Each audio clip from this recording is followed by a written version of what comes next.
میرے نبی پاک علیہ السلام نے فرمایا جس کے ذمے بہنیں لگ گئی، جس کے ذمے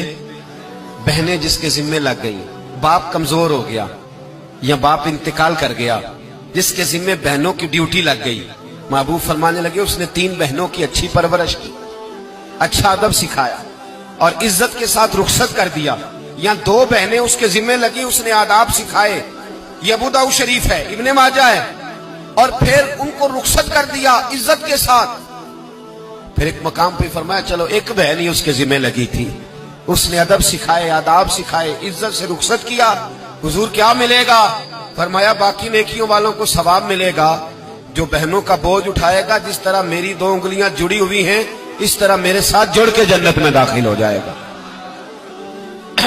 ابھی اس حق کا تعین کس نے کیا؟ نبی پاک صلی اللہ علیہ وسلم۔ اب اگر کہیں یہ کہا جائے کہ بس بھئی صحیح ہو گیا، تمہارا کیا کام ہے، تمہاری کوئی ذمہ داری ہے، تم نے کوئی ٹھیکہ اٹھایا ہوا ہے، تم کوئی زیادہ سیانے ہو، تم کوئی زیادہ سمجھدار ہو، تو اسے کہا جائے گا ذرا ٹھہر جا، اس طرح کی بات نہ کر، یہ وہ حق ہے جو میرے مصطفیٰ نے بیان فرمایا ہے۔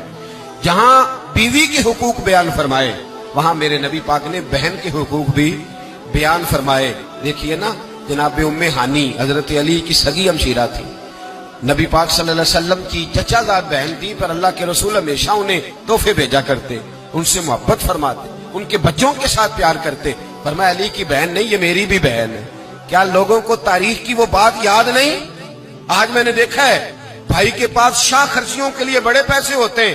بھائی کے پاس بڑا سرمایہ ہے، جب شاہ خرچیاں کرنی ہو، سال کے بعد 2-3 چکر کاغان نران کے بھی لگانے ہو تو اس کے پاس روپیہ ہے، پیسہ ہے، اور اگر اس کی اماں کہہ دے کہ بیٹا عید کا موقع ہے، کوئی پرانا جوڑا ہی اٹھا کے بہن کو دے آ، تو کہتا اماں حالات بڑے سخت ہیں، اب میں تمہیں کیا بتاؤں۔ ہمیں وہ بات یاد نہیں کہ نبی پاک کی رضائی بہن جناب شیمہ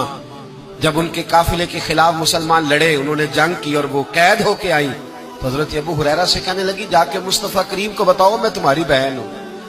حضرت ابو ہریرہ کہتے ہیں میں بی بی کا پرانا دوپٹہ دیکھتا، اس کی کیفیات دیکھتا اور پھر جملے دیکھتا، مجھے سمجھ نہ آتی، تو میں نے جا کے حضور سے کہا کوئی شیمہ نام کی بی بی ہے؟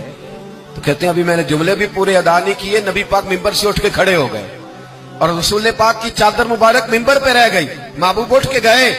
اور پھر جناب شیمہ کو گھر لے گئے اور پھر فرمایا عائشہ کو بلاؤ، فاطمہ کو بلاؤ، سودا اور حفصہ کو بلاؤ، ان سب سے کہو آؤ دیکھو میری بہن میرے گھر میں آئی۔ یہ رشتوں کا احساس، یہ رشتوں کی کیفیات، یہ درد، یہ سوز، یہ حضور نے ہمیں تعین کر کے دیا ہے، یہ نبی پاک علیہ السلام نے ہمیں بتا کر کے دیا ہے۔ حضور نے ڈھیروں تحفے دیے،